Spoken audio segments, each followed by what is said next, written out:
오늘 우리 주시는 말씀은 고린도전서 1장 18절 한 절만 같이 읽겠습니다.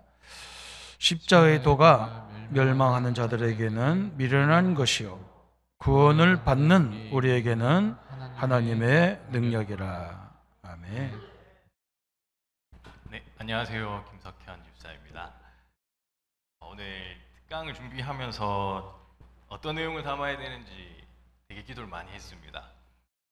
제가 하는 일에 대해서 소개를 드리고 또 좋은 유용한 정보를 드리는 것도 중요하지만 예배 시간이다 보니까 저한테 이런 귀한 예배 시간을 허락해 주신 거다 보니까 저한테 주신 하나님의 은혜를 먼저 나누는 게 맞다라는 답을 저희 김성자 장로님과 대화를 하면서 깨달았습니다.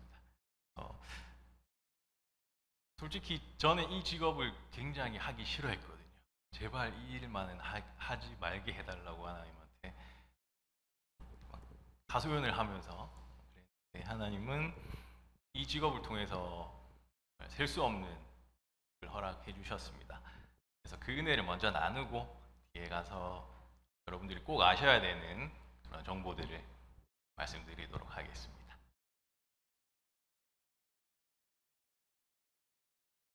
네, 간단히 저를 소개를 드리면 저는 GA 코리아라고 하는 회사에서 재무와 보험 설계를 하고 있습니다. 그리고 손해사정 보조인으로도 일을 하고 있고요.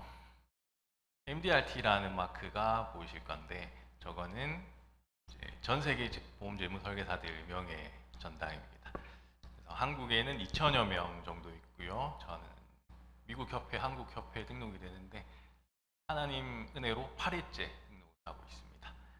그리고 국내에서는 인증 설계사로 일을 하고 있습니다. 2014년에 저는 30살이었습니다. 원래는 31살이었는데 나라에서 한 살 까주더라고요. 근데 문제는 백수 30살이었습니다. 정말 얘기만 들어도 답답하죠. 이 연극 혹시 보신 분 계실까요? 보증금 500에 월세 30 사는 서민들의 이야기를 그린 연극인데 제가 본 연극 중에 세 손가락 안에 들 정도로 너무 재미있었습니다. 정말 많이 웃었어요. 웃는 그 한켠에, 가슴 한켠에 좀 먹먹했거든요. 왜 그러냐면은 실제로 저랑 저희 부모님 그리고 여동생이 같이 12년간 살았던 집이 500에 30이었습니다. 상업지역에 있는 되게 낡은 2층 집이었는데 1층에는 삼겹살집이랑 신문 배달소가 있었어요. 그래서 여름에는 창문을 열어놓으면은 고기 굽는 냄새, 사람들 떠드는 소리, 담배 냄새 이런 것 때문에 가게가 문을 닫는 새벽 1, 2시까지 잠을 못 잤습니다. 겨우 잠이 들면은 새벽 4시에 신문을 가득 실은 트럭이 와요. 집 앞으로 이만한 신문 뭉치를 막 던지는데 잠이 다 깰 정도로 집이 울렸습니다. 그리고 겨울에는 방한방풍이 안 돼서 저희 부모님은 집 안에서 파카 입고 마스크를 쓰고 그렇게 주무셨어요. 그래서 정말 집이라고 하는 게 저희한테는 휴식의 공간이 아니고 가난을 매일 확인하는 그런 상처로 남아 있었고 집에 한이 생겼습니다.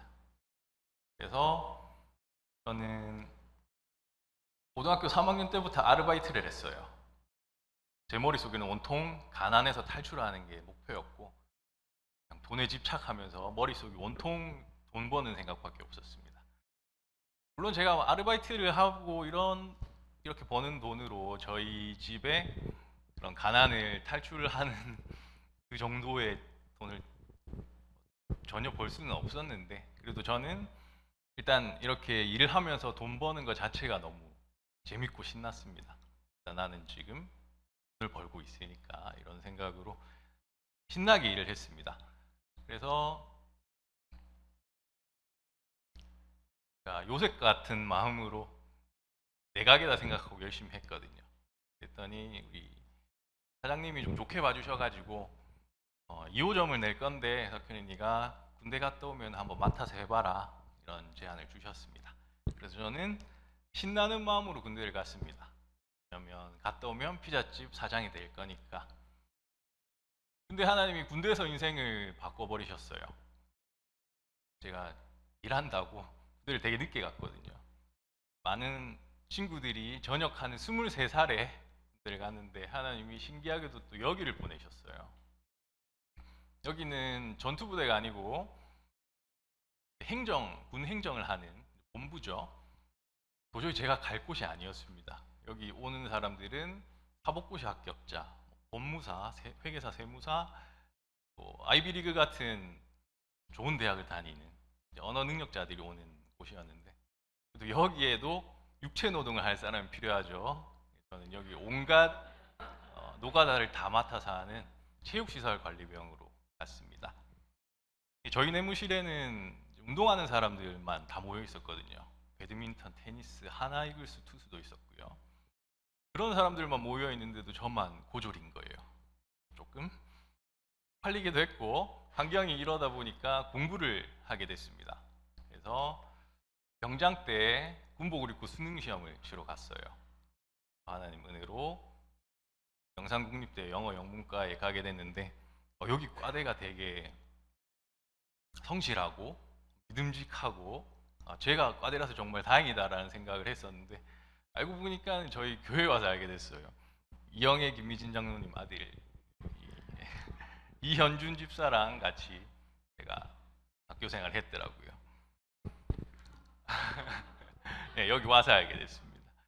저는 26살에 대학 생활을 했고 1학년 때부터 열심히 공부를 했습니다. 그랬더니 교직 이수를 할 수 있다는 거예요. 영어 교사를 할 수 있다는 겁니다. 피자 배달하던 제가 영어 교사를 할 수 있다고 하니까 좀 신기했고 여기에 올인을 하게 됩니다.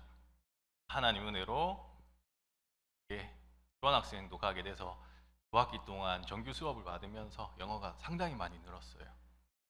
영어의 감이 최고로 올라와 있을 때 교생 실습도 마치고 고량진 고시원으로 들어갔습니다. 저는 이제 시험만 치면 되니까. 근데 이때 정말 엄청난 사건이 터집니다. 네, 미국 정유회사 쉐브론인데요. 4학년 학생들, 졸업을 앞둔 학생들한테는 학과에서 취업 안내 문자를 보내주거든요. 근데 저는 문자가 와도 시험만 치면 되니까 그냥 확인하고 덮어놓고 공부만 했습니다. 근데 어느 날 쉐브론 채용 공고가 떴는데 저는 그 문자를 보고 강의실을 뛰쳐나갔습니다. 월 700 적혀 있는 거예요. 학과에 전화를 해서 이게 진짜냐고 하니까 긴급으로 3명을 뽑으니까 빨리 지원을 해보래요. 저는 홀린 듯이 지원을 했습니다. 긴급 채용이다 보니까 전화로 영어 인터뷰 이런 걸 다 하고 며칠 후에 제가 붙었대요. 저는 임용 D-100일에 짐을 싸서 진주로 내려왔습니다. 근데 저는 결과적으로 이 회사를 못 갔어요. 왜냐면 여러분들 랩런트들도 나중에 취업하실 때 에이전트라는 개념을 확인을 하셔야 됩니다. 그건 뭐냐면 에이전트는 어떤 프로젝트가 있으면 거기에 지원을 해서 그 프로젝트를 따면 그 기간 동안에는 그 회사의 정직원처럼 이렇게 일을 하게 되거든요. 이것도 쉐브론이랑 목포의 사모현대가 실제로 10년 동안 하는 프로젝트였는데 마지막에 미국 쪽에서 우리 에이전트로 가자 이렇게 하는 바람에 저는 그냥 낙동강 오리알이 돼버렸습니다. 취업도 날아가고 임용도 못 치고 그래서 6개월 동안 방황을 했습니다. 부모님 뵐 면목도 없고 사람들도 못 만나겠고 친구 집에서 은둔 생활을 하면서 하나님 욕을 정말 많이 했습니다. 잘하고 있는데 도대체 왜 이런 나한테 내 인생 가지고 장난치는 게 재밌어요? 이러면서 정말 대놓고 욕 많이 했습니다. 근데 사람이 이렇게 큰 좌절을 겪고 어떻게 해야 될지를 모르는 상황에도 안 죽더라고요. 삶이 계속돼서 정신을 차리고 뭘 먹고 살지라는 하게 됐습니다. 근데 임용은 다시 못 하겠더라고요. 왜냐면 저는 취업이 됐다라는 것보다 공부를 안 해도 된다라는 사실이 너무 좋았고 또 감이 너무 다 떨어진 상태에서 다시 한다는 게 엄두가 안 나가지고 취업을 하려고 생각을 했습니다. 그래서 주위에 보니까 은행원들이 좀 많은 거예요. 금융인이라고 하니까 좀 멋있고 연봉도 한 4천, 5천 정도 되고 해서 그걸 해봐야겠다. 물론 제 눈높이는 벌써 8,400까지 한번 찍고 왔지만 저는 이제 한여름밤의 꿈이 돼 버렸고요. 현실적으로 은행을 가기 위해서 이렇게 자격증을 몰아서 땄습니다. 또 이렇게 금융동아리 활동을 하면서 이 친구들한테 많이 배워가면서 준비를 했습니다. 그래서 2014년 하반기에 경남은행에 계속 떨어지다가 1, 2차를 붙고 3차까지 마치고 결과를 기다리고 있었습니다. 네, 발표 직전에 저희 학교에서 되게 큰 역대급 행사가 열렸었는데요. 이분들이 오셨습니다. 라인업이 되게 화려하죠. 역대급 행사였는데 이분이 오신다는 거예요. 저는 정말 들이댈 마음으로 밥 먹고 갔습니다. 이분들한테 질문하는 시간에 많은 학생들이 무슨 과 누구입니다 이렇게 질문을 하는데 저는 경남은행 58번 지원자 김석현입니다 라고 그냥 대놓고 들이댔습니다. 그래서 현장 분위기가 어떻게 됐었냐면 쟤 하나 살리자라는 그런 분위기였어요. 그래서 학생들도 환호를 막 해주고 사회자가 경제신문 기자셨는데 행사 중간중간에 뜬금없이 행장님 근데 아까 그 김석현 학생은 내년에 경남은행에서 볼 수 있습니까? 아니면 도서관에서 볼 수 있습니까? 이러면서 서포트를 되게 많이 해주셨어요. 입이 계속 말라가지고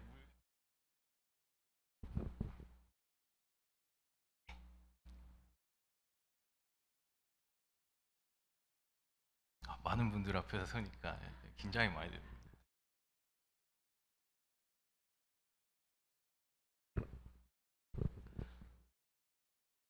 네, 그렇게 막 들이대니까 금융감독원 원장님은 마지막에 인사말 하실 때 석현 학생 내가 결과 체크할게요 이렇게까지 말씀하셨고 실제로 행장님이 제 이름을 적어갔습니다. 그래서 저는 특채로 제가 들어가는 줄 알았어요.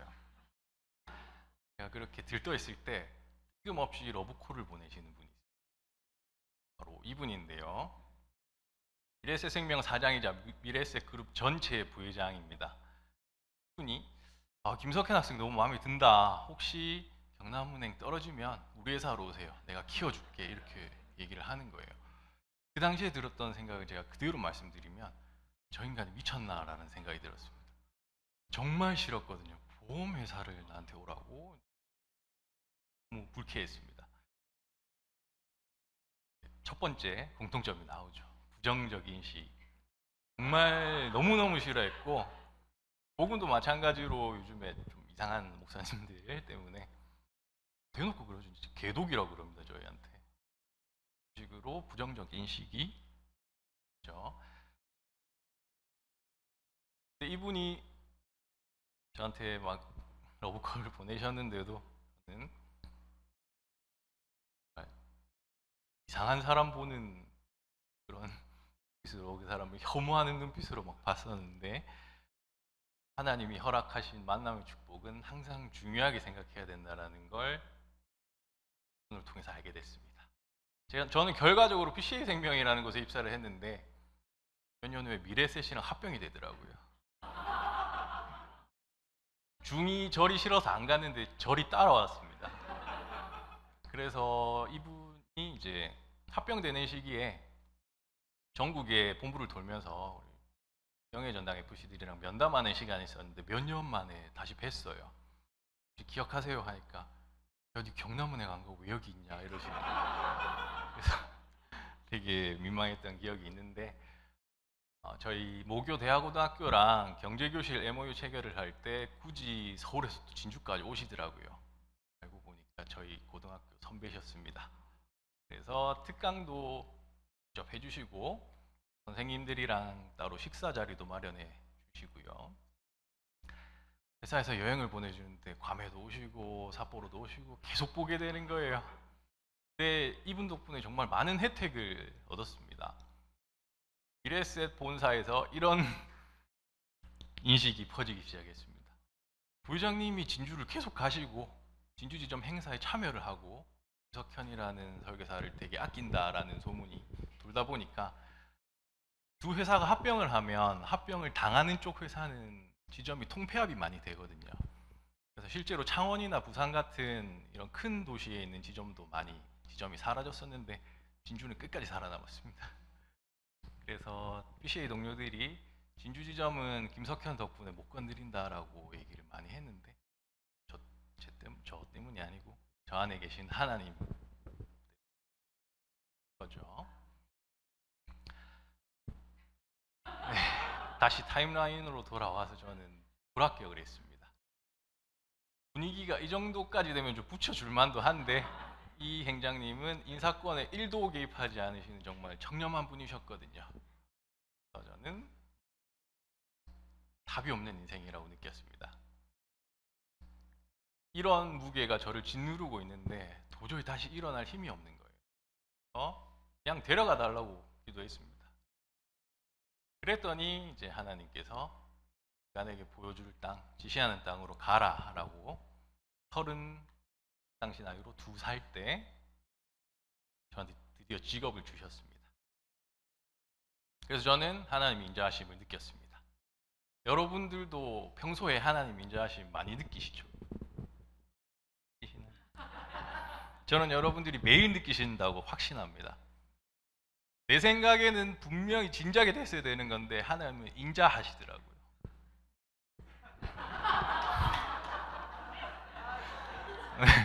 웃음 포인트였는데 웃어주셔서 감사합니다. 네. 진주 분들만 알아들으시는 건가요? 와이프랑 계속 맨날 하는 얘기인데 아이고 하나님 드디어 인자하셨구나라고. 인자하심으로 32살에 드디어 직업을 가지게 됐습니다.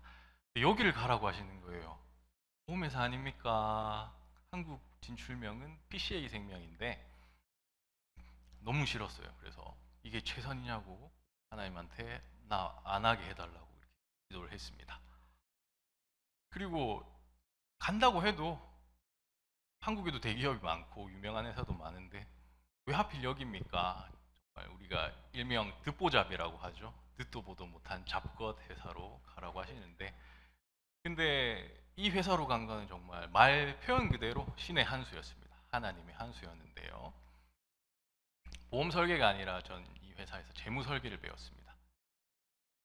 한국에서만 이 회사가 듣보잡이었지 글로벌 회사였습니다. 타이타닉 침몰할 때 5분의 1이 이미 PCA 생명이 고객이었고요. 전원 사망보험을 지급하면서 책임감 있고 역사가 깊은 회사로 유명해졌습니다. 상품도 너무 좋아가지고 한국 보험회사에서는 아예 볼 수 없는 혜택들이 되게 많았어요. 제가 상담을 하면 사기치지 말라는 말을 제일 많이 들었습니다. 그래서 콜센터 전화해서 제가 한 말 그대로 확인해 보시라고 그렇게 말할 정도로 멋진 회사였습니다. 한 달 연수를 받고 이제 실제로 일을 하려고 하니까 이제 공포가 밀려오는 거예요. 살벌한 전쟁터에서 몸이 없는 사람이 없고 다들 제가 예전에 가지고 있던 것처럼 부정적 인식이랑 선입견만 가지고 있는데 어떻게 해야 됩니까? 저는 영업을 해본 적도 없는데 어떻게 해야 살아남습니까? 항상 그 기도를 했습니다. 그래서 저는 아침마다 이 기도로 출근을 했습니다. 진짜 무능하니까 어떻게 해야 될지도 모르니까 하나님이 허락하시는 만남의 축복으로 일하겠습니다. 10년을 이 기도를 했어요. 제가 올해 11년 차인데 아직도 이 기도로 하고 있습니다. 왜냐면 저는 아직도 무섭고 하나님 안 해주시면 아무것도 못한다는 거를 매일 깨닫거든요. 근데 이 기도를 10년을 했더니 제가 체질이 완전히 바뀌었어요. 하나님을 200% 신뢰하고 의지하는 게 체질이 돼버렸습니다. 저는 아무 계획도 없고요. 그냥 하나님 문 열어주시는 방향으로만 따라가고 있습니다. 이게 이 직업을 통해서 저한테 주신 가장 큰 축복이 아닐까 생각이 항상 그 생각이 듭니다. 그리고 어떻게 일해야 되는지도 알려주셨어요. 정직하게 일해라.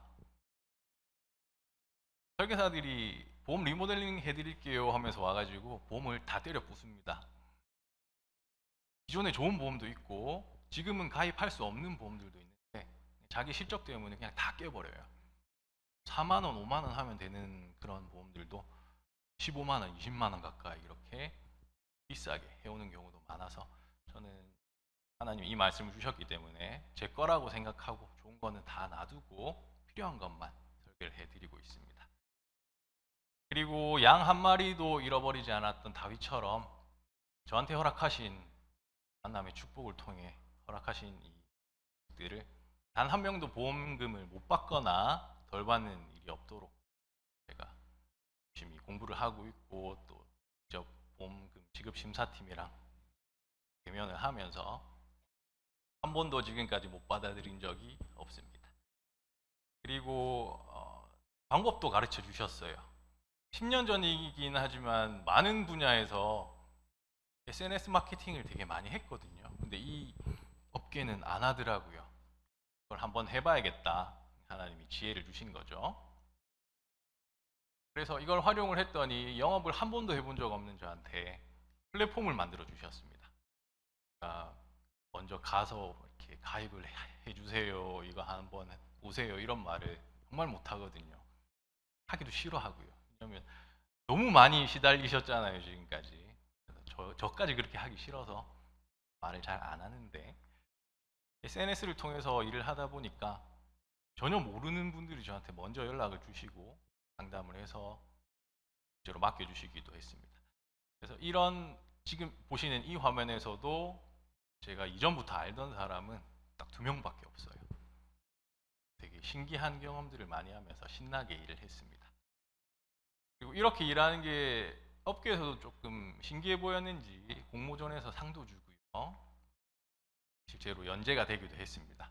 저희 사내TV에서 촬영도 오고 잡지에도 소개가 되고 여러 군데에서 어떻게 하는 거냐 이렇게 초청을 해주셔서 강도 했었고 대형 컨퍼런스에서도 이 내용으로 강연을 하기도 했습니다. 회사 내에서는 사내 강사 활동을 했고 또 외부적으로도 많은 곳에서 경제교실을 행사를 하면서 정말 정신없이 바쁘고 신나게 일을 했었어요. 이렇게 일을 하다 보니까 어느 날 갑자기 회사 명예전당에 제가 올랐다는 거예요. 합병이 되고도 명예전당에 올랐다고 하는데 기뻤다기보다는 이런 생각이 들었습니다. 아니 다른 분들은 6, 7년을 이걸 목표를 잡고 밤낮 없이 일해도 안 되는데 내가 왜 MDRT고 왜 명예전당에 올랐지? 기가 차는 거예요. 근데 하나님이 이루어 주신다는 게 이런 거구나라는 생각을 했습니다. 하나님을 믿는다고 하는 사람은 많지만 실제로 순종하는 사람은 많이 없다라고 하시는데 저는 한 게 딱 하나밖에 없습니다. 그냥 하나님이 가라고 하신 길을 정말 가기 싫었지만 그래도 갔거든요. 그랬더니 하나님이 셀 수 없는 은혜로 답을 해주셨습니다. 그래서 사람들이 저한테 그렇게 많은 타이틀을 가지고 있는데 어떻게 그렇게 겸손하세요? 라고 하면서 되게 좋아해 주셨어요. 겸손할 수밖에 없죠. 제가 한 게 하나도 없고 이게 왜 됐는지 나는 아직도 이해가 안 되는데 겸손할 수밖에 없었습니다. 그리고 정말 큰 축복이죠. 성령 인도 받는 배우자를 주셨는데 PCA 창원 지점에서 일하던 동료였거든요. 결혼까지 하게 해주셨는데 같이 교회를 다니면 정말 좋겠지만 저희 와이프도 기존에 다니던 교회에서 초등 사역을 10년 넘게 하고 있거든요. 그래서 당장 옮기기도 힘들고 교회를 옮긴다는 게 저희 마음대로 되는 게 아니다 보니까 일단 하나님이 저희한테 맡기신 일을 하면서 시간표를 기다리고 있습니다. 지금까지도 저랑 와이프는 같이 사업부를 운영을 하고 있습니다. 볼 때마다 혐오스러운 사직이기는 한데 사람들이 너무 좋아해 주셔가지고 이 명함의 사용을 멈출 수가 없습니다. 그래서 정말 신나게 일을 하고 있는데 갑자기 또 하나님이 회사를 떠나서 내가 지시하는 곳으로 가라고 말씀을 주셨어요. 이렇게 제대로 정착을 하고 많은 사람들이 저를 좋아해 주고 부회장님이 총회까지 얻고 있는데 나가라고 하니까 되게 망설여졌습니다. 솔직히 제가 망설였던 이유 중에 하나가 이거였어요. MDRT를 3년 연속하면 보너스를 1억을 준대요. 작년에 이미 했고 올해는 이제 정산만 남겨두고 있고 내년에 한 번만 더 하면 되는데 하나님 저 내년까지만 일하고 나가면 안 됩니까? 이렇게 민기적거리고 있었습니다. 그랬더니 하나님이 아주 시원하게 날려버리시더라고요. 3년 연속 하는 것도 조건이지만 매년 유지율이 90%가 넘어야 되거든요. 올해도 정산을 해보니까 90%가 넘더라고요. 근데 회사가 발표를 했는데 제가 89.6이었습니다. 0.4% 어디 갔냐고 제가 난리를 쳤죠. 제가 뭐 계산을 하루 이틀 하는 것도 아니고 이게 왜 이렇게 됐냐라고 따지니까 미래에셋이랑 합병에 대해서 미래에셋 기준으로 해야 된대요. 기준을 내놔봐라 하니까 그건 또 안 줘요. 그래서 부회장님을 직접 찾아갔습니다. 회사가 이럽니다 라고 했더니 네 잠깐 기다려봐 하시더니 며칠 있다가 연락이 왔어요. 결국 부회장도 회사 편을 들더라고요. 그때 느꼈습니다. 아, 하나님의 명령을 내가 돈 때문에 안 따르고 있으니까 시원하게 날려버리시는구나. 그래서 저도 시원하게 나왔습니다. 대기업 직원에서 이제 구멍가게 사장이 된 거죠.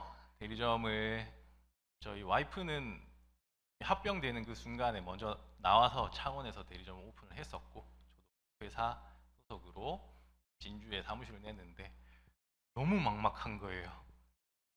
아, 이걸 언제 다 채우지? 5개월 동안 저 사무실에 저 혼자 일했거든요. 정신 차려 보니까 이미 꽉 차 있었습니다.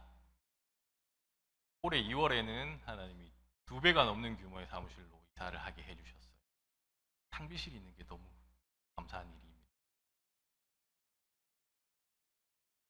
그리고 구멍가게지만 하나님은 더 큰 길로 문을 열어주고 계신데요. 회사에 있을 때는 저축 위주로 배워서 저축 위주로만 일을 했습니다.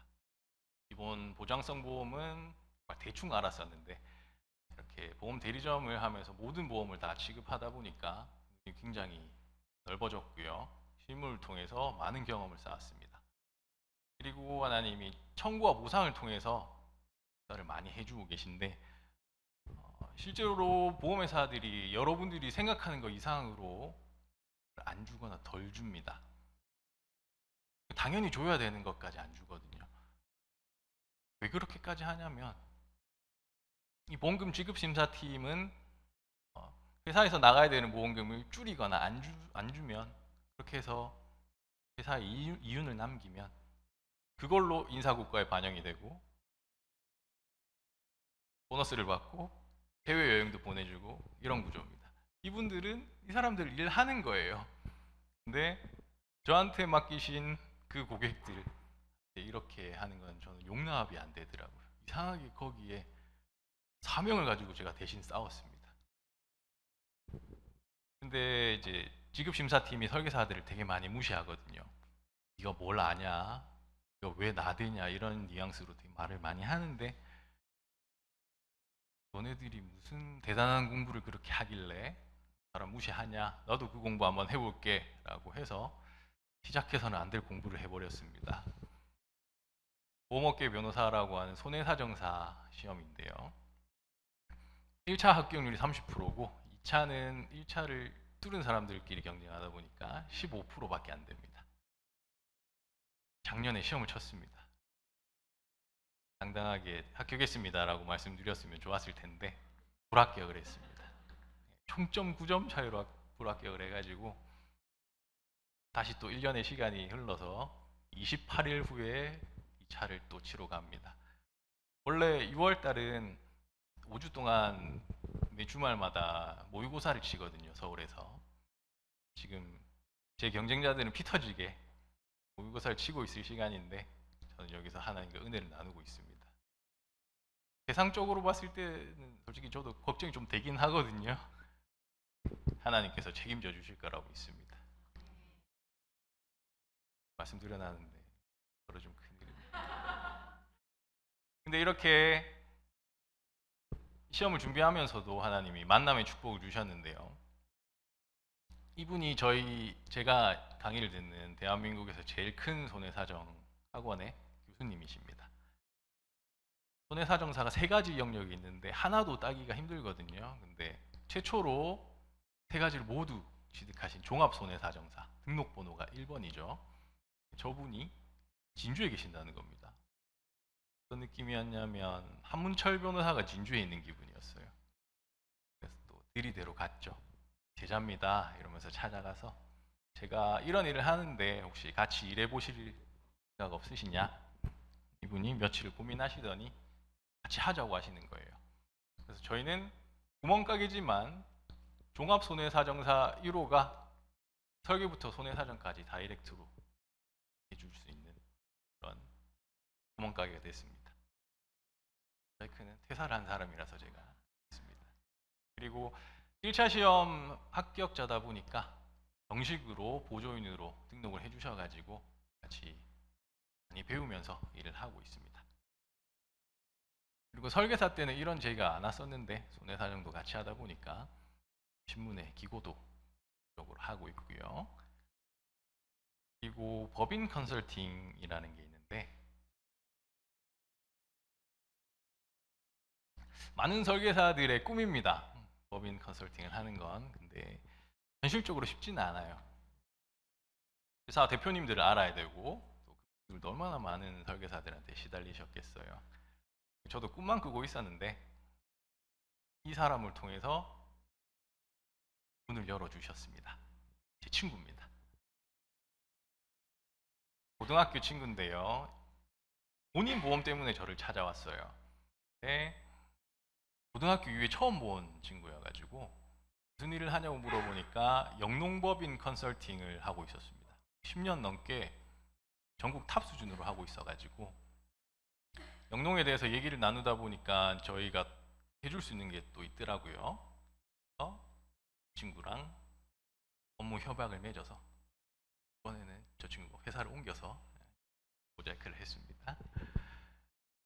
이 영농법인 시장에 진출을 하게 되는데 이 시장이 굉장히 폐쇄적이고 그 성향 자체도 좀 터프하신 편이에요. 그래서 설계사들이 아예 손을 놓은 시장인데 저는 이 친구를 통한 만남의 축복을 통해서 무혈 입성을 하게 됐습니다. 실제로 정관 변경이라든지 이런 거를 통해서 비용 처리, 상속세까지 해서 보상까지도 전부 다 전반적으로 컨설팅을 해드리고 있고요. 실제로 계약이 재작년부터 많이 되고 있습니다. 근데 뭐 이렇게 계약을 하고 이론적으로 나오는 그런 컨설팅을 하고 이런 것들이 제일 중요하다고 생각을 했었는데 실제로 경험을 해보니까 너무 말도 안 되는 일들이 많이 일어나더라고요.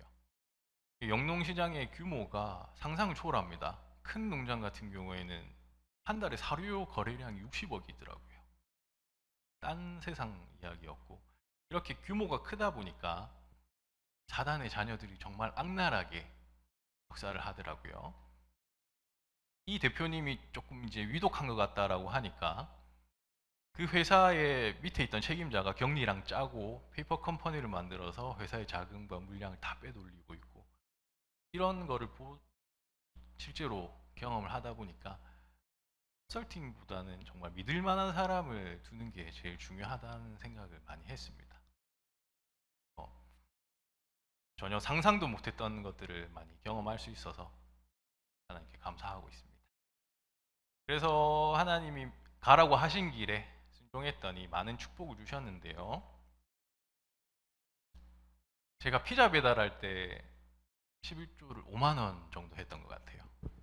근데 달에 100만 원 이상 할 수 있어서 11조의 축복을 받았습니다. 11조의 축복은 여러분들이 반드시 누리셔야 된다고 저는 생각을 하거든요. 사단이 예수님을 찾아가서 시험을 해봅니다. 돌을 떡으로 만들어라. 나한테 경배하면 세상 모든 걸 다 주겠다라고 했을 때 예수님이 단호하게 말씀하시죠. 주 너희 하나님을 시험하지 마라. 근데 하나님이 시험해보라고 한 게 하나 있습니다. 바로 이거거든요. 너희가 11조를 제대로 깨닫고 철저히 지켰을 때 내가 너한테 쌀 곳이 없을 정도로 복을 쏟아붓지 아니하는지 시험해 보라고 직접 말씀하셨습니다. 그래서 11조의 축복을 받았더니 제가 정말 감당할 수 없었던, 제 힘으로는 해결할 수 없었던 저희 집안의 가난의 저주가 끊어져 버렸습니다. 너무 감사를 드리고 있고요. 이 축복을 받은 건 저희 어머니 덕분인 것 같아요. 저희 어머니가 어려운 형편에도 목숨같이 11조를 지키셨거든요. 되게 불만이었습니다, 그게. 먹고 살기도 힘들어 죽겠는데 교회에 뭔 돈을 그렇게 많이 갖다 바치냐고, 이런 못된 말을 매일 한 것 같아요. 제가 돈을 벌어도 집에 보태라는 말은 한 번도 안 하셨는데 11조 내라는 말은 귀에 못이 박힐 정도로 계속 들어서 징징대면서도 저도 어떻게 하고 있더라고요. 그래서 저희 어머니 덕분에 제가 이 축복을 받은 것 같아서 감사를 드리고 있습니다. 그래서 이런 인도들을 받으면서 경제 축복 받는 방법, 하나님의 경제관이죠. 이거를 점점 깨닫고 있는데, 일단 제일 중요한 거는 이건 것 같습니다. 사람들이 이렇게 살고 있죠. 저도 이렇게 살았었고, 돈이 최고다, 돈만 되면 뭐든지 한다, 이런 말을 너무 쉽게 하는 게 현실이죠. 그리고 이게 이번 주 목요일에 나온 기사인데요. 이 물질의 옥새에 20대들이 벌써 묶여버렸습니다. 그냥 대놓고 부모와 친구, 뭐 가족 이런 거보다 재산이 제일 중요하다라고 그런 결과가 나왔더라고요. 근데 하나님이 말씀으로 이미 저희한테 확실히 일러 두셨습니다. 돈을 사랑하면 일만하게 뿌리가 된다라고 말씀 주셨는데, 실제로 많은 범죄와 폐륜, 사람 사이의 갈등, 다툼이 다 돈 때문이죠. 믿음에서 떠나서 그런 사람들은 근심으로 자기를 찔렀다라고 하셨는데,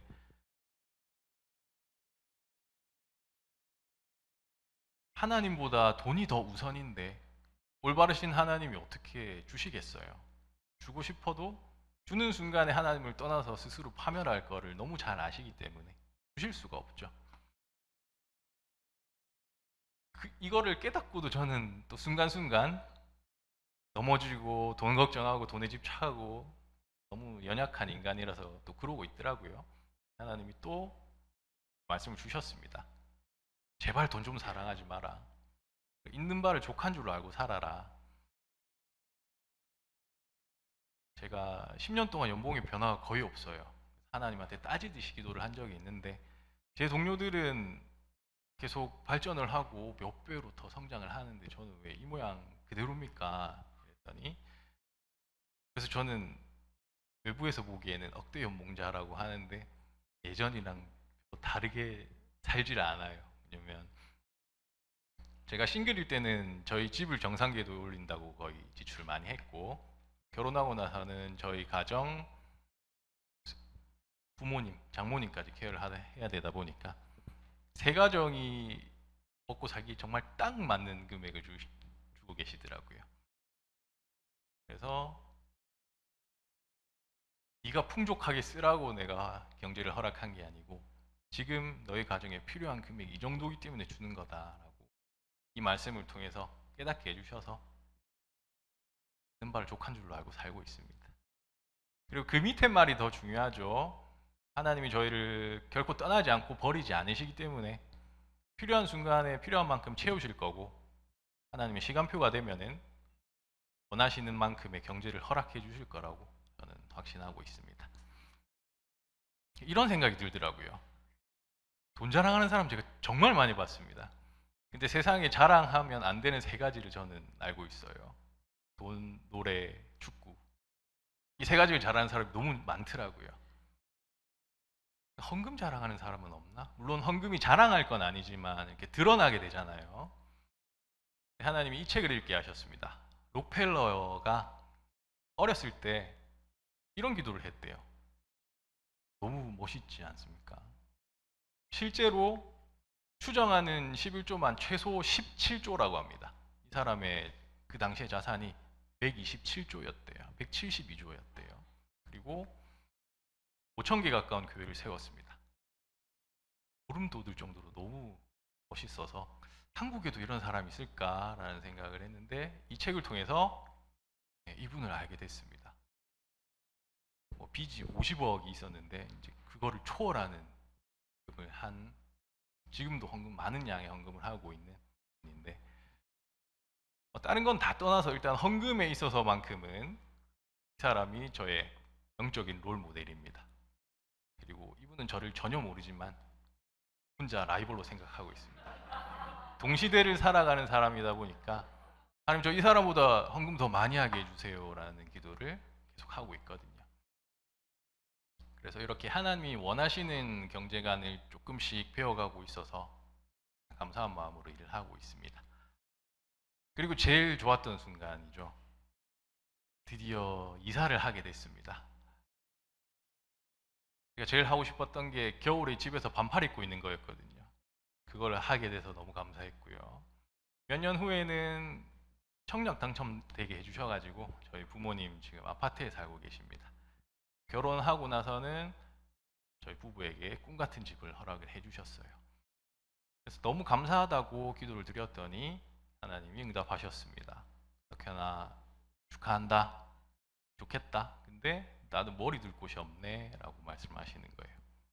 무슨 뜻인지를 알겠더라고요. 저는 목표가 이 두 가지밖에 없습니다.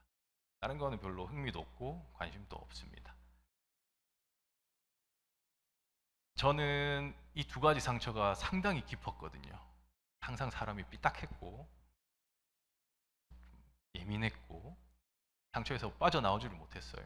근데 이 상처들이 발판이 돼서 사명을 깨닫고 내가 이 세상에 왜 살아야 되는지 이유를 깨닫는 발판이 됐습니다. 근데 또 이렇게 생각이 들더라고요. 우리 가족은 그래 이제 먹고 살만해졌는데 하나님 일하기에는 너무 가난한 거예요. 저희 집의 가난을 해결해야 됐을 때 그때 그 부피랑 지금 제가 채워야 되는 이거는 차원이 다르더라고요. 하수분 같은 그런 경제가 필요한데 제가 한 번씩은 내가 지금 망상을 하고 있나라는 생각이 들거든요. 제 생각이면은 이건 망상이 맞지만 하나님 계획이라면 하나님이 확실히 보여줄 거라고 저는 믿습니다. 이제 큰일 났죠. 여러분들한테 다 얘기를 해버려서 하나님이 안 이뤄주시면 하나님 쪽팔리는 일이 생기는 겁니다. 그래서 이제 30살 넘게 아들 노릇을 못했는데 시상식 가서 아버지랑 턱시도도 처음으로 입어보고 상 받는 모습도 보여드릴 수 있어서 감사했고요. 시상식 끝나면 여행을 보내주는데 저희 가족들 처음으로 다 같이 여행을 한번 가봤습니다. 아버지가 한 말씀 하시더라고요. 안 가봤을 땐 몰랐는데 가보니까 또 가고 싶다라고 하셔서 엄청난 부담감을 하나님께 다 던져서 그 다음에도 가게 됐고요. 결혼하고 나서는 와이프랑 많은 곳을 보내주셨는데 여행을 중간에 일하다가 가기가 되게 힘든데 회사에서 보내주는 여행이다 보니까 고객들 눈치, 직원들 눈치 안 보고 갈 수 있어서 좋더라고요. 그래서 제가 직업을 갖기 위해서 많은 노력을 했고 많은 계획을 했습니다. 근데 그건 전부 다 무너져 버렸고요. 좌절을 많이 했었는데 그 자리에 하나님이 계셨습니다. 정말 하기 싫은 일이었고 이 일을 하면 제 인생 망하는 줄 알았어요. 근데 지나고 보니까 이랬습니다. 나는 이 조그마한 거에 목숨 걸고 이거 이루어달라고 계속 기도를 했는데 하나님은 그게 아니다. 더 많은 걸 쏟아 부어 주셨습니다. 그래서 내 생각은 너희와 다르고 내 길은 너희 길과 다르다라고 하신 이 말씀이 진짜 사실이구나 느꼈어요. 그래서 하나님의 지혜와 지식이 정말 풍성하다고, 너무 깊다고 자연스럽게 난 고백을 하게 됐습니다. 보시면 저는 한 게 딱 두 가지밖에 없습니다. 내가 가라고 한 곳으로 가라 하시길래 갔어요. 그리고 그 순간순간에 저한테 하라고 하시는 작은 일에 충성을 했습니다. 그랬더니 하나님이 잘했다고 칭찬을 해주셨고 네가 작은 일에 충성했기 때문에 앞으로 더 큰 즐거움이 참여하게 해주겠다라고 하셔서 이것만큼 더 미래에 대해서 확실한 약속은 없는 것 같아요. 비록 아무 계획이 없는 사람이지만 하나님이 열어주시는 문으로 즐거운 마음으로 가려고 합니다. 그래서 이렇게 많이 물어보세요. 도대체 무슨 일 하냐? 왜냐면 제가 얘기를 잘 안 하거든요. 직업에 대해서 얘기를 잘 안 하는 것뿐만 아니라 말 자체를 잘 안 합니다. 성격이 원래 좀 그래가지고.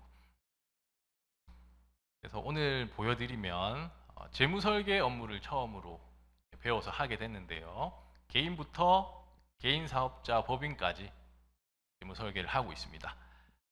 네피림의 수장이죠. 빌 게이츠가 이런 말을 했습니다. 가난하게 태어난 것은 당신 잘못이 아니지만 죽을 때 가난한 것은 네 잘못이다 라고. 빌 게이츠가 어디 갔지? 네, 잘린 모양입니다.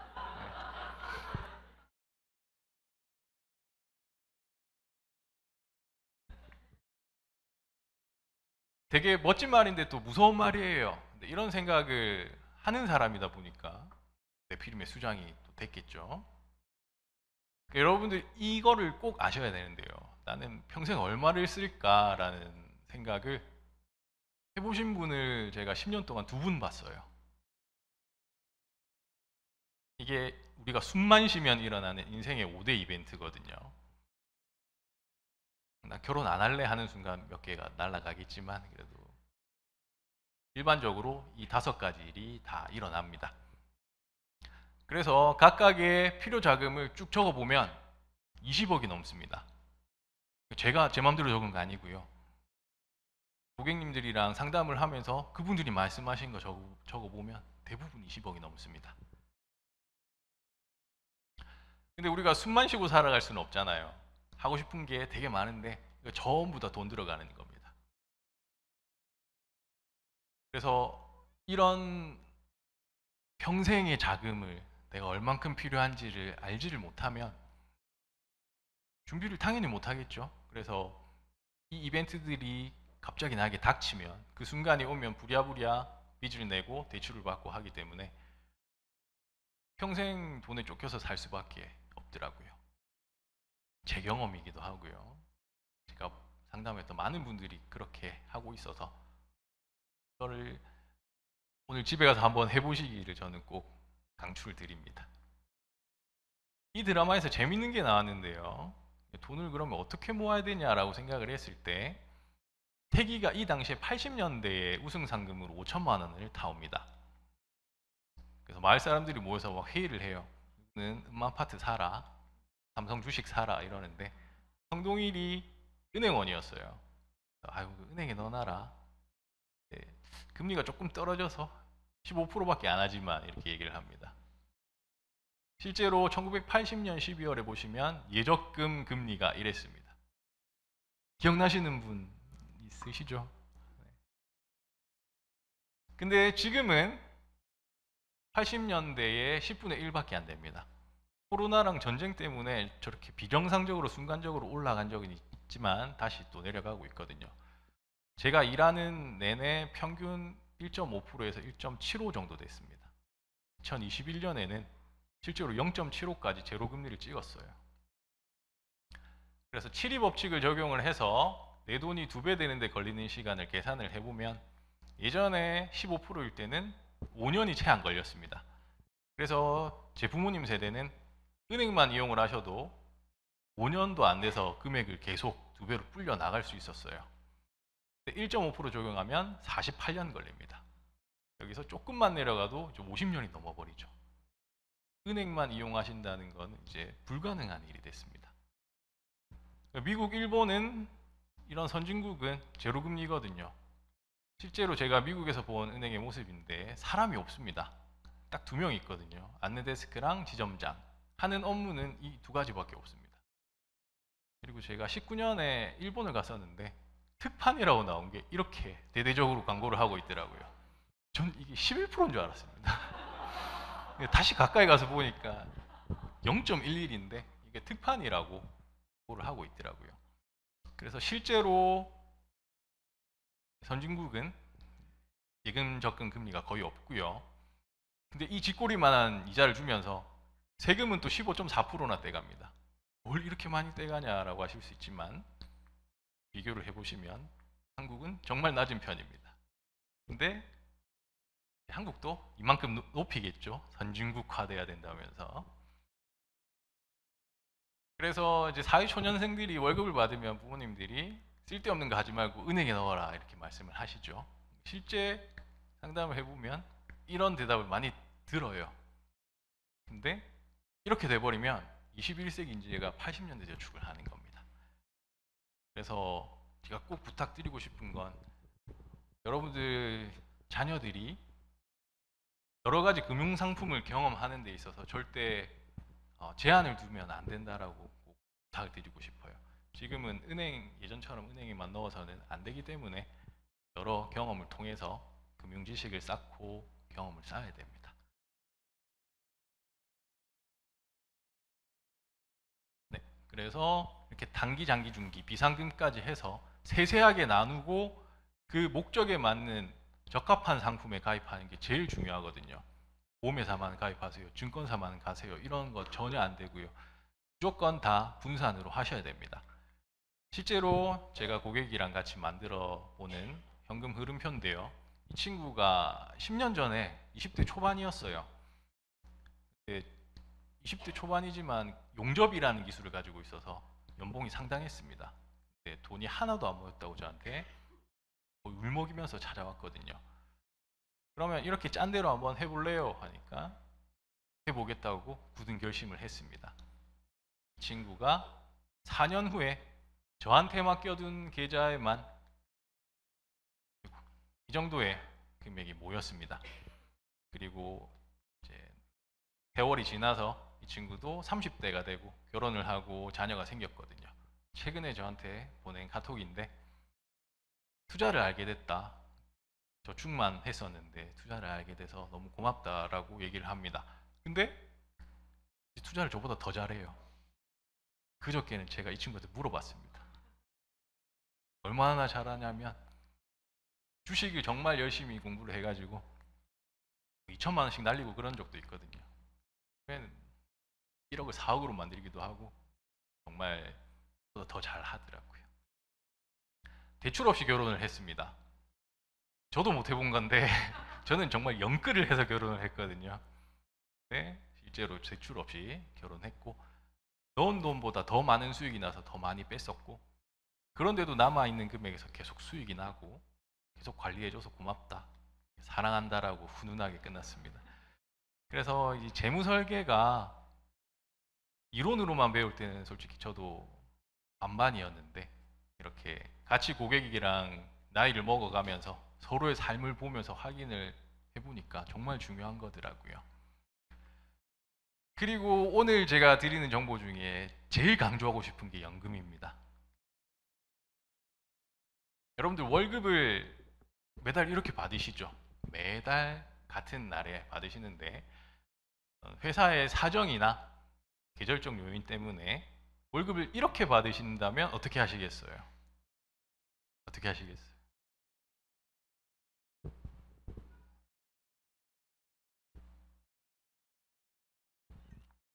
아싸, 이번 달 많이 들어왔다, 2배 들어왔다 하면서 다 쓰실 건 아니죠.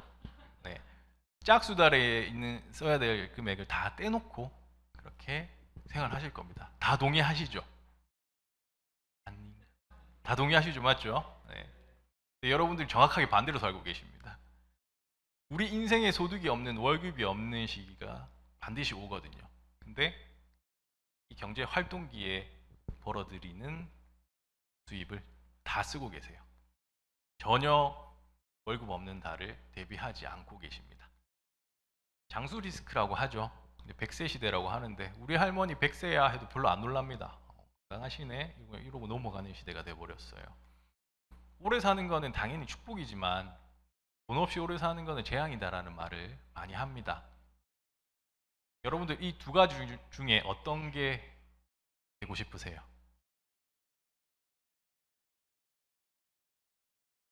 속마음이 다 들렸습니다. 벼락 부자죠. 확률로 한번 볼게요. 벼락 부자가 될 확률은 0.00001%입니다. 벼락 거지가 될 확률은 100%. 왜냐하면 여러분들은 언젠가 100% 은퇴를 맞이하시거든요. 상황이 이런데도 제가 은퇴에 대해서, 연금에 대해서 말씀을 드리면 이런 반응입니다. 근데 왜 빨리 시작해야 되는지 말씀드릴게요. 60세에 은퇴를 준비하시는 분이 이제 47세가 돼서야 부랴부랴 준비를 하십니다. 25만 원씩 연평균 수익률이 12%를 가정을 했는데도 매달 28만 원씩 받으세요. 근데 경제적으로 똑똑한 지식을 가진 27세 사회초년생이 똑같은 금액을 투자를 한다라고 하면 나중에 은퇴하고 매월 150만 원씩 받습니다. 이 두 사람인데요. 사실 지금 당장 생활하기도 빠듯하기 때문에 우리가 미래를 위해서 많은 금액을 투자할 수는 없습니다. 근데 연금저축은 그래서 투자 금액이 아니고 시간으로 준비를 하시는 거거든요. 그래서 복리 효과를 최대로 누리셔야 되기 때문에 상품 선택도 굉장히 중요합니다. 똑같은 금액을 똑같은 기간에 넣더라도 이렇게 수억이 차이가 나서 분명히 상품에 대해서는 바른 정보를 가지고 계셔야 됩니다. 리어 왕의 이런 대사가 나와요. 아비가 누더기를 걸치면 자식들을 모른 척하지만 돈주머니 차고 있으면 자식들이 다 효자가 된답니다. 내 자녀가 효자가 되고 안 되고는 여러분들의 선택에 달려 있습니다. 그리고 요즘에 귀한 새 생명들이 많이 태어나서 제가 말씀드리는데 아동수당이 나라에서 나오는 거 이걸 가지고 딱 두 가지로 분류가 되세요. 부모님의 성향이 지금 필요하니까 당장 쓰자. 근데 아까 잠깐 보신 것처럼 자녀 교육 자금도 억대로 듭니다. 지금부터 준비를 해서 미리미리 해두자라는 분들도 계신데 아동수당으로 그 자녀 교육 자금을 만드는 거는 되게 좋은 상품들이 많아요. 3년이나 5년만 내두면 그냥 지가 알아서 계속 복리가 붙거든요.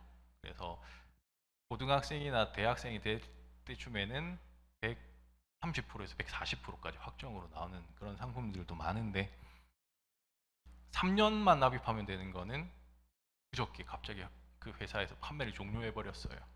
너무 많이 판매가 되다 보니까. 그래서 우리가 인지 못하는 사이에 세상에는 좋은 상품들이 너무 많이 나오고 또 어느 순간 사라지고 그러고 있습니다. 그래서 항상 이런 데 관심을 갖고 좋은 상품들을 놓치면 안 된다고 저는 꼭 부탁을 드리고 싶어요. 그리고 두 번째로 보장성 보험인데요. 네. 돈이 없어서 치료를 못 받는, 치료비가 모자라서 내 건강을 해치는 이런 리스크를 제거하는 거라고 기본적으로 다 알고 계실 건데 그거를 자산 관리의 재무 설계 관점에서 또 보실 필요도 있어요. 실제로 AFPK라고 하는 재무 설계 과목에 보시면 이렇게 위험 관리 설계가 두 번째로 나옵니다.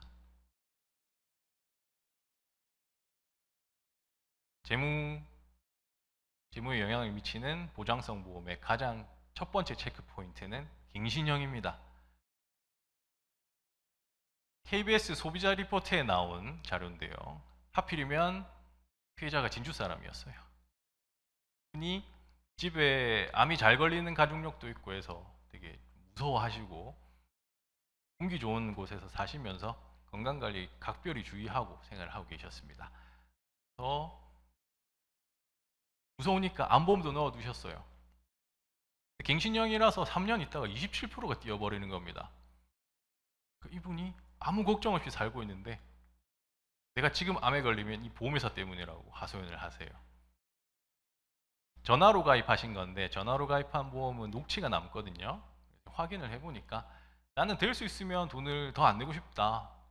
그랬더니 이 설계사가 몇십 프로 오르는 건 아니고 한 3% 내외 정도 오릅니다. 이렇게 얘기를 합니다. 그리고 본 것만 27%가 올랐죠. 제작진이 설계사한테 상담하는 척 하면서 이렇게 랜덤으로 한번 만나서 물어봤어요. 3년 있다가 얼마나 올라요? 하니까 얘도 사기를 치고 있습니다. 10%로 정해져 있대요. 이러니까 보험에 대해서 부정적인 생각밖에 할 수가 없는 겁니다. 팩트를 보여드리면 1차로 갱신이 될 때 34%가 오르고요. 그 오른 데서 다시 40%가 오릅니다. 그러니까 저축이 복리로 오르면 너무 좋은데 보험료도 복리로 올라버립니다. 그래서 아니 옆집 보험 아줌마가 가지고 온 건 5만 원짜리인데 왜 김석현이 가지고 온 건 10만 원이 넘냐라고 하실 수 있는데 비갱신형은 월납은 비싸지만 딱 정해진 기간만 내시면 그 뒤로는 보험료를 안 내셔도 100세까지 보장이 됩니다. 네, 갱신형은 지금 당장은 저렴하지만 100세까지 보장받으시려면 100세까지 보험료를 내셔야 됩니다. 그것도 갱신 주기마다 오르는 금액으로 내셔야 돼요. 이게 내 재정에 나중에 은퇴 후에 큰 타격이 될 수 있거든요. 더 큰 문제는 뭐냐면 갱신 폭탄을 경험하고 나서 바꿔보려고 하니까 이미 나는 나이를 먹었죠.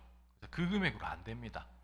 그리고 중간에 어떤 큰 사고라든지 나한테 치료 이력이 있고 질병 희귀질환이 진단이 됐다 이러면 아예 바꾸지를 못해요. 알고도 바꿀 수가 없는 그런 상황이 있어서 여러분들 꼭 내 보험증권에 갱이라는 단어가 있는지 한번 확인해 보시기 바랍니다. 그리고 이런 말 되게 많이 들어요. 실비 있으니까 난 종합보험 필요 없어요. 네, 실비는 100% 갱신형입니다.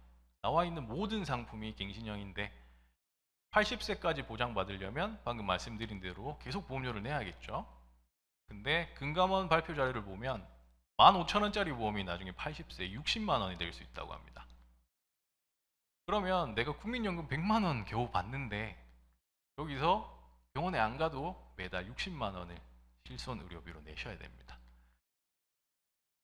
이 속도로 뛰거든요. 물론 가입하신 실비가 몇 세대인지에 따라서 다르긴 한데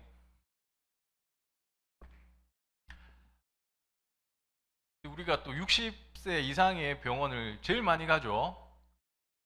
이렇게 비싸져 버리면 더 이상 유지를 못 합니다. 그래서 그때를 대비해서 내가 소득이 발생하던 그 시기에 한창 일을 할 때 납입이 다 끝나 있는 종합보험이 있으면 나중에 이 실비를 더 이상 유지를 못할 때 그 종합보험으로 계속 혜택만 보시면 되거든요. 그래서 이렇게 보험 설계도 하셔야 됩니다. 그리고 두 번째 체크 포인트가 보장 범위인데요. 이 두 가지는 솔직히 내가 사비로 치료를 할 수도 있고 실손보험만 있어도 괜찮습니다. 네, 우리가 감기 걸렸을 때 실비 청구하려고 보험을 넣는 건 아니거든요. 이렇게 중증 질환이나 장애, 장기 간병이 필요할 때를 대비해서 보험을 넣게 되는 거고 가장 큰 리스크인 사망까지도 대비를 하는 게 보험인데 위로 갈수록 리스크가 더 커지는 거거든요. 사람들이 정확하게 반대로 다 가입을 준비를 하고 있습니다. 제일 저렴한 것들만 골라서 하시는데 특히 사망을 보장하는 종신보험은 아이고, 내가 죽어서 나오는 보험 뭐가 필요해? 라고 정말 많이 말씀들을 하세요.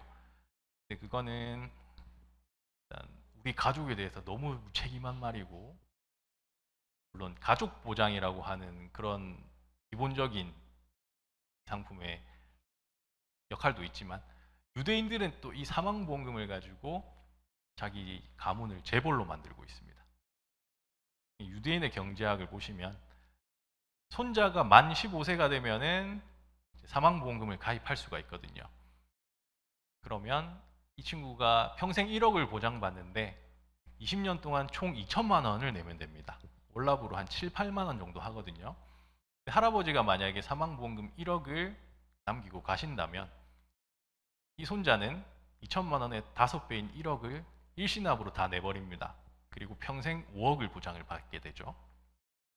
유대인들은 이렇게 대가 이어질수록 5배씩 물려줍니다. 짝수대에도 똑같이 이렇게 가겠죠. 그래서 이 사망보험금을 이용해서 자기 가문을 불을 일으키는 이런 일들을 다 하고 있습니다. 그래서 저도 따라 하려고요. 이렇게 형판 같은 걸 만들어 가지고 재무왕가 일대 김석현 10억을 남기고 갔다 이렇게 해볼 계획을 가지고 있습니다. 근데 자녀가 없지 않나요? 라고 의아해하실 분도 있을 건데 제가 처음부터 나와서 키우기 힘들다는 걸 하나님이 아셔서 키워서 주셨습니다. 처음 만났을 때 중2, 고2였는데 아들은 벌써 군대를 가 있고요. 딸은 반려견 분야에서 한국에서 제일 좋은 학과를 가서 지금 행동교정, 미용, 폐부 수술까지도 다 할 수 있는 경험해봤던 반려견에서는 거의 최고 분야의 전문가로 일을 하고 있습니다. 그래서 저는 하나님이 허락하신 자녀들에 대해서 상속 플랜을 차츰차츰 체계적으로 준비하고 있습니다. 그리고 암보험을 여러분들 꼭 보셔야 되는데요. 이게 왜 그러냐면 트렌드의 변화 때문입니다. 치료 트렌드. 암보험에 대해서 말씀을 드리면 나 있어요. 이미 다 있으십니다. 암보험. 실비도 있고, 그리고 암 진단 받으면 치료비 5%만 내면 되잖아요. 나라에서 산전 특례 해주니까. 근데 하나하나 보시면 이게 왜 필요하냐면, 예전에 기존 암보험 같은 경우에는 진단비, 입원 수술비 이런 형태로 구성이 되어 있습니다. 근데 최신 치료 기법이 너무 많이 나오고 있어요. 실제로 제가 10년 전에 상담을 할 때 이 중입자 치료를 받으시려면 일본이나 독일을 가셔야 된다라고 말씀드렸거든요. 근데 23년에 세브란스 병원에서 도입이 돼서 치료를 시작하고 있습니다. 27년에는 여기 옆에 기장에도 생긴대요. 갈수록 이런 치료 특약들이, 치료 기법들이 많이 도입이 되고 있고, 근데 예전에는 실제로 병원에 입원을 해서 수술로 암 제거를 많이 했죠. 근데 이런 최신 치료는 통원을 하기 때문에 일단 입원비가 안 나가겠죠. 그리고 수술비가 있는데, 이거는 항암 방사선 치료로 분류가 됩니다. 물론 방사선을 째는 양이 일정 기준을 넘으면 수술비가 나오는 경우도 있는데, 일단 이 두 가지는 적용이 안 되겠죠. 진단비 나오잖아요. 맞습니다. 진단비는 나오는데 생활비로 쓰셔야죠. 당장 일을 다시 할 수가 없기 때문에 생활비로 쓰셔야 되는데, 이걸 치료비에 보탠다고 해도 거의 대부분 평균 3천만 원 정도 가지고 계시거든요. 그럼 절반도 안 되는 치료비로 다 날리고 생활비도 없게 되는 거죠. 그리고 실비도 있는데 여기서 또 나오지 않아요 라고 하시는데, 실비는 입원을 했을 때 연간 한도가 5천만 원이 적용이 됩니다. 통원을 하시면 회당 20에서 25만 원밖에 안 나와요. 그러면 10회 통원을 했다고 가정하면 250만 원이 나오겠죠. 나머지 6,750만 원은 사비로 다 하셔야 됩니다. 오직 암치료만을 위해서 다들 통장에 6,750만 원씩 있으시죠? 그러면 준비를 안 하셔도 됩니다. 산정특례 5%밖에 안 내지 않아요. 맞습니다. 근데 산정특례는 급여에만 해당이 되고요. 이런 첨단 치료기법, 안 아픈 치료 한마디로 통에 들어가 누워 있으면은 암을 다 치료해주는 이런 기법은 비급여입니다. 전액 본인 부담입니다. 그래서 암보험을 꼭 체크를 해보셔야 되고요. 치아보험은 제가 이번에 경험을 했습니다. 저희 집안이 건치 집안이어가지고 저희 부모님 치아보험 넣어드릴 생각을 한 번도 한 적이 없는데, 두 분 다 저번 달부터 대공사에 들어가셨어요. 그래서 지금 한 달도 안 되는 기간에 중고차 한 대 값이 나갔습니다. 그래서 여러분들 치아보험 제발 가입해 두시라고 제가 부탁을 할게요. 그래서 이렇게 잘 설계된 보험으로 전액 보상을 받아들였을 때 너무 제가 하는 일에서 보람을 느끼거든요. 은혜 아니면을 만든 조성은 작곡가가 새롭게 하소서에 나와서 이런 얘기를 했습니다. 열심히 활동하다가 갑자기 허리가 안 좋아져가지고 오랜 시간 동안 누워서 아무 일도 못했다. 근데 하나님 은혜로 잘 치료받아서 다시 활동을 하게 돼서 너무 감사하다. 이런 고백을 했는데, 제 친구입니다. 이 친구가 아플 때 저한테 넣었던 보험으로 제가 다 청구를 해줬거든요. 그래서 일반 고객한테도 정말 제가 보람을 느끼는데, 야, 이 일이 랩넌트나 중직자를 도울 수 있는 직업이구나라고 이 친구를 통해서 느끼니까 제가 이제 싫어했던 이 직업이 너무 감사한 거예요. 그리고 또 여러분들이 다이렉트를 많이 넣으시는데 싸다라고 알고 계시죠? 실제로 저렴합니다. 설계사를 통해서 넣는 것보다 저렴하신데, 사고가 나면 이 모든 과정을 다 혼자 처리하셔야 됩니다. 담당자가 있지 않나요? 있습니다. 여러분들 개인의 담당자가 아니고 그 지역의 담당자거든요. 그래서 이 사람들은 사고 접수만 해주고 합의라든지 사고 처리는 전혀 관여를 하지 않습니다. 그래서 싸죠. 이런 일이 일어나기 때문에 나는 분명히 잘못이 과실이 없는 것 같고 조금밖에 안 나올 것 같은데 덤태기를 쓰는 경우가 있어요. 다이렉트의 안 좋은 점을 제가 말씀을 드립니다. 그리고 운전자 보험이 있는데 난 자동차 보험이 있는데 운전자 보험을 왜 넣어요? 라고 하시는 분들이 있어요.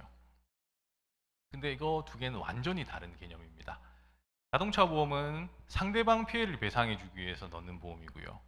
운전자 보험은 내가 감옥에 안 가려고 넣는 보험입니다. 사례를 한번 보여드릴게요. 대전에서 일어난 사고인데 신호 대기를 하고 있다가 신호가 바뀌었습니다. 그래서 브레이크에서 발을 뗐어요. 차가 슬 가는데 이런 사고가 났습니다. 이 운전자의 과실이 있어 보이나요?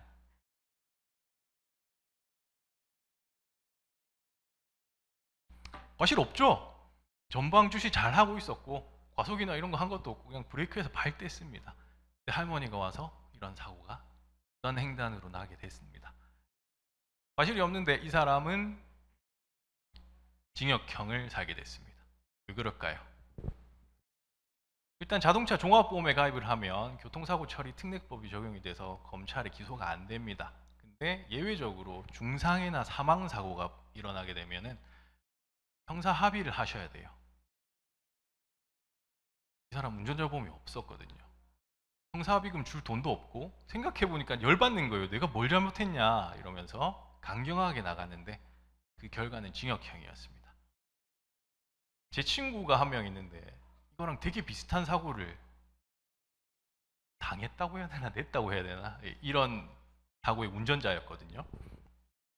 이 친구는 제가 형사합의금을 1억을 지급을 해서 집행유예로 나왔습니다. 재판에서 다행히 집행유예가 나왔는데요. 그 친구가 소름인 게 그 사고가 일어나기 5일 전에 저한테 가입을 했어요. 첫째가 태어난 지 100일이 안 되는 상황이었거든요. 그래서 이 친구는 저를 볼 때마다 3만 원짜리 운전자 보험이 내 가정을 지켰다라고 저한테 얘기를 해주는데 운전자 보험 없이 운전을 하시는 거는 언제든지 내 가정과 맞바꿀 수 있는 그런 용기와 배짱을 가지고 계신 분이라고 저는 생각을 합니다. 그래서 지금까지 여러분들한테 꼭 필요한 정보들만 제가 뭐가 있을까 고민을 하면서 발표를 해봤는데요. 복음과 보험의 공통점을 이제 몇 가지 보고 마치려고 합니다. 복음은 태초부터 존재를 했죠. 사람이 태어나기 전에도 갖는 게 딱 하나 있습니다. 뭘까요? 맞습니다. 태아보험입니다. 태아보험 정말 중요하거든요. 왜냐하면 선천성 질병을 보장하는 것은 태아보험 말고는 이 세상에 존재하지를 않습니다. 태초부터 가질 수 있는 거. 근데 사람들이 또 필요 없다고 그래요. 그래놓고 급해지면 1순위로 찾습니다. 상담을 했는데 안 하겠대요. 알겠습니다. 했는데 치료가 나 있어요. 이거 부활하시려면 이번 얼마를 이때까지 넣으시면 됩니다. 네 해놓고 안 살려요. 최근에도 이런 경우가 되게 많은데 저는 그렇게 한 번 안내해드리고 더 이상 안 쪼거든요. 왜냐면 다 큰 성인이고 제가 막 그렇게 압박하는 것도 별로 안 좋아하고 해서 1년 있다가 이분이 치료가 되고 1년 있다가 전화가 와서 뇌출혈 진단을 받았는데 어떻게 해야 되냐라고 하는데 제가 물어보고 싶더라고요. 어떻게 해야 되는지. 그래서 필요 없다고 하고 꼭 1순위로 찾습니다.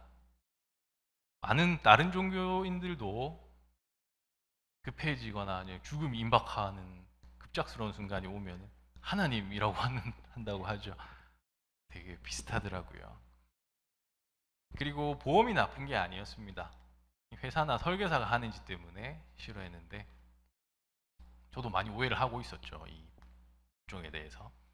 복음도 너무 똑같은 것 같아요.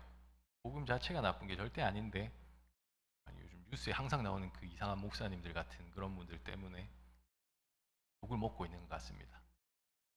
그리고 막 가입하라고 괴롭히고 쪼고 해서 되는 게 아니라 정확한 정보를 제공하면 하지 말라고 해도 하게 되더라고요.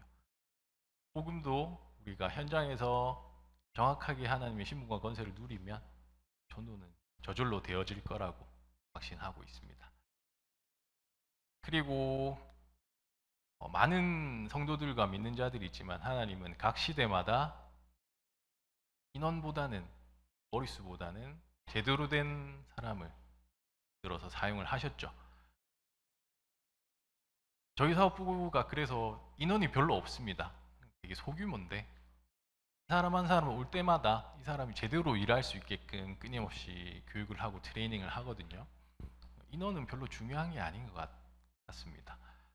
실제로 다른 사업부에 3, 40명이 할 일들을 3명이서 한 적도 있거든요. 그래서 우리가 하나님 앞에서 제대로 된 그 한 명이 되기를 그냥 기도했으면 좋겠습니다. 그래서 이렇게 오늘 특강을 준비하면서 하나님이 이 말씀으로 결론을 내주셨어요. 세상의 대부분의 사람들이 미련한 것이라고 생각을 하는 이 십자가의 도를 우리한테는 믿어지게 하는 그런 은혜를 주시고, 그래서 영혼을 정말 구원을 해주셨는데, 그게 또 끝이 아니라 우리가 살아가는 동안 매 순간 하나님의 능력을 경험할 수 있는 그런 은혜를 허락을 해주셨죠. 그래서 이 너무 감사하고 은혜로운 말씀이 제가 하고 있는 일에도 되게 비슷하게 적용이 되는 것 같다라는 걸 깨달아서 감사한 시간이었고요. 준비하면서 은혜를 많이 얻었습니다. 그래서 어떤 일을 하는지 직업의 종류는 중요한 게 아닌 것 같아요. 하나님이 우리한테 맡기신 일 현장에서 그분의 절대 계획을 깨닫고 순종한다면은 정말 전무후무한 증거를 가진 증인으로 하나님이 우리를 237에 세우실 거라고 저는 확신을 합니다. 여러분들도 이 축복을 절대 놓치시지 않기를, 그런 우리가 되기를 항상 기도하겠습니다. 감사합니다. 모든 문제 해결하신 우리 주 예수 그리스도의 은혜와 하나님의 지극하시고 만극하신 사랑하심과 성령님의 영원토록 함께 역사하심이 오늘 십자가의 도의 축복을 가지고 하나님이 주신 모든 경제력도 관리자로 충분하게 하나님이 역사하셔서 그 약에 쓰임받고 만대까지 누리는 축복을 드릴 우리 모든 성도님들과 특별히 우리 김주사님 생애와 그 현장 위에 지금부터 영원토록 함께 할지어다. 아멘.